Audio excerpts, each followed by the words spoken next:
Seniors Living Well with your host, Laurie Webb.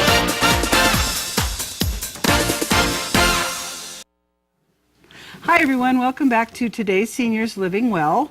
Aging shouldn't be a puzzle, and as I said in the beginning of the show, aging can be very puzzling. There's a lot of things to learn about what to do with your life as you grow older. And there's a lot of resources here in Amador County to help us be safe and comfortable during our old age. Dr. Ass just talked to us about oral health, and now we're going to switch gears a little and go to a more preventative, more social kind of ill, which is fraud. And with me today is Todd Riebe, our district attorney. Todd, thanks for making time in your busy schedule. Thank you very much. I always like to come out and talk about this because, I've seen it firsthand. My parents have passed on, but when they came up here, they were the victims of fraud from a local contractor. So it happens to everybody, and there are some tips that people can utilize to prevent themselves becoming victimized. Because unfortunately, there are fraudsters out there, and they will take advantage of anybody, but particularly seniors. Seniors, right. And it was a local contractor that? It was. It was a local contractor, and basically what it was is that he's all gangbusters. He'll come in there and he charges more than 10% up front for the cost of the job, which you can't do. That's not legal. That's not legal. And a couple days, he's Johnny on the spot. He's there. He's just gangbusters and working on the project, and then he disappears. And weeks turn to months, and then months turn to almost 9 months before the project finally got done, and only under the threat that it would be turned over to the California Contractors State Licensing Board. Yeah. And then it finally got done. Wow. So it happens to anybody. Yeah. But there were things that my parents should have been aware of, and that's why I like to talk to people so this doesn't happen to them.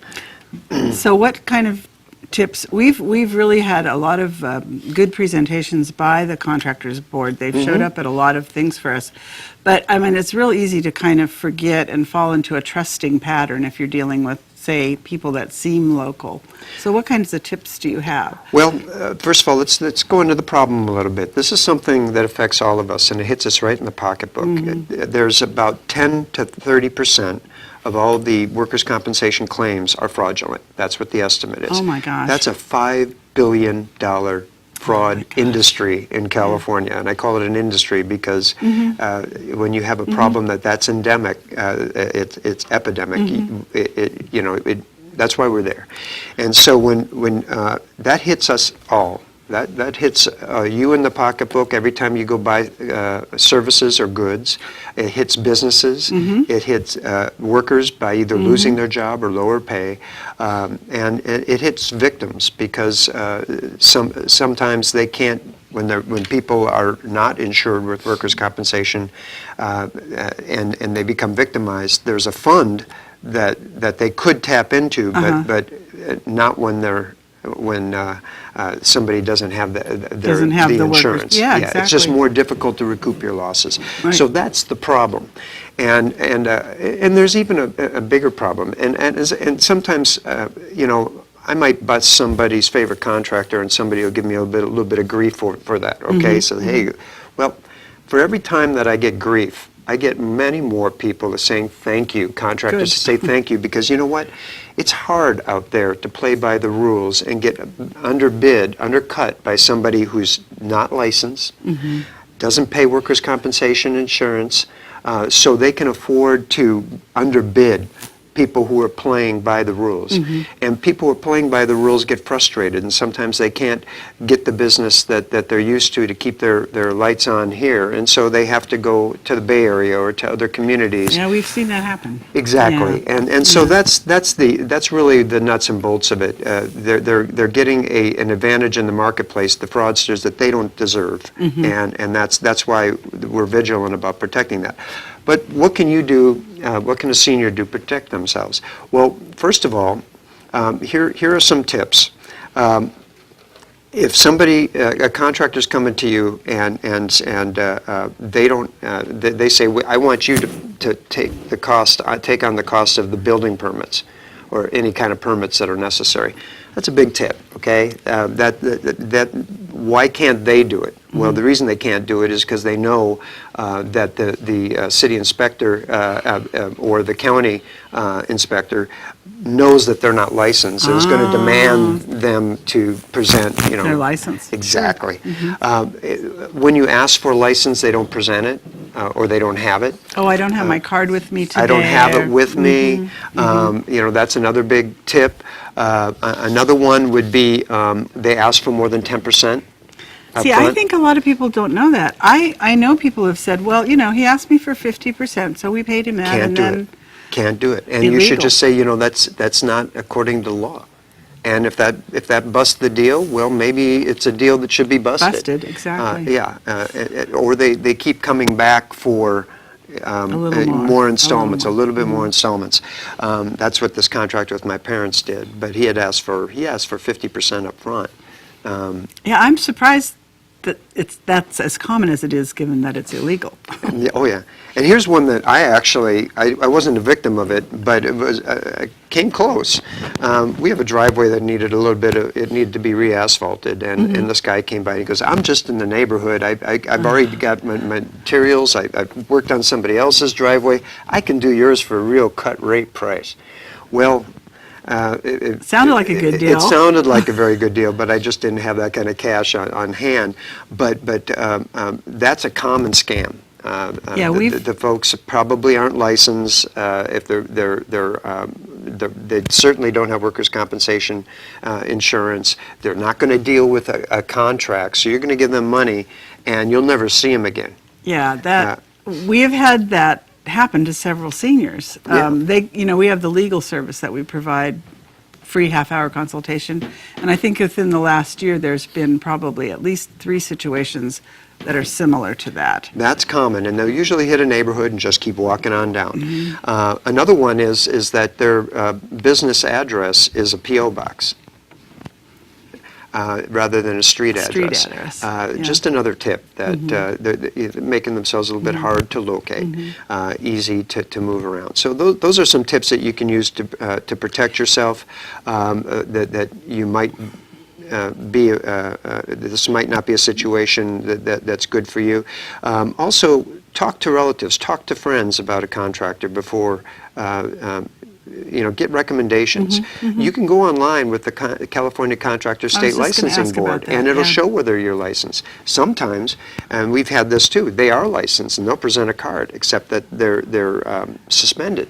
Right. So they're not supposed to be working right now. Right. And just like an attorney, if you're suspended, you're not supposed to be practicing until that suspension is lifted. You're not supposed to be working or presenting yourself out there as a contractor when you're in a suspended period of time. And wouldn't you want to know why they were suspended? Exactly. And on that board site, doesn't it show what their complaints against them are? Yes. Yeah. And so you know what to be, if you're going to still stick with that contractor, at least you can know what kind of questions you should be asking and what you can do to protect yourself.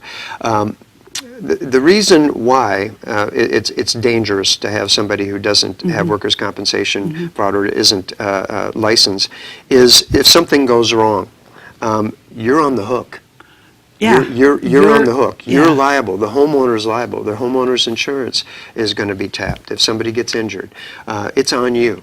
And that's a liability that most people don't want to assume.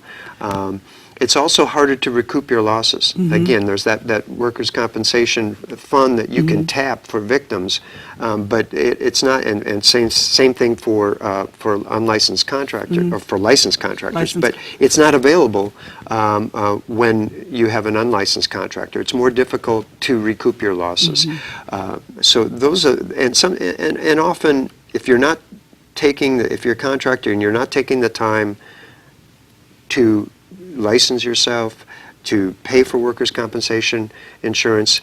I'm not saying all the time, but often they're sort of fly-by-night. There's shoddy work, and there's very little recourse to to rectify it. And I know one situation where the guy who was well respected and referred to the senior, they were smart. They looked up. He had a valid license, but when they asked about the workers' comp, he said, "You know how expensive that's gotten." And I've worked with these guys for years now. Well, of course, one of the guys got hurt, and the homeowner's insurance, I guess, had to pay for the injury because of the kind of job they were doing.